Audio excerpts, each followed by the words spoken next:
How to increase the column height in MS Excel. So hey guys, in this tutorial I'm going to show you how you can increase the height of any particular row or column in MS Excel. So as here you can see, I have this sample database right here, and in this particular database you can see we have two columns and multiple rows. So in case you want to increase the height of this particular row, let's say the first row, then let me show you how you can do this. So we will be attempting to increase the height of this particular row, which is the first row that contains the headings for month and profit.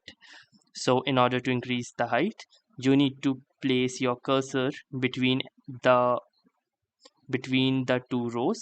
So in this case I am placing it between the first and the second row, and then when this double headed arrow icon appears, you can double click and then move it towards the bottom.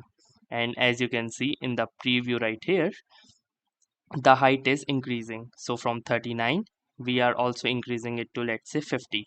And once you are done, simply release it, and now you can see that the row height has been successfully increased. So that's how easily you can increase the row height in MS Excel. So that was all for this tutorial. If this tutorial was helpful to you, consider giving this video a like. Do tell us in the comments how it went for you, or if you have any suggestions or questions to ask, then ask them in the comments. And also don't forget to subscribe to our YouTube channel for more such exciting and helpful video content. Thanks for watching and have a nice day.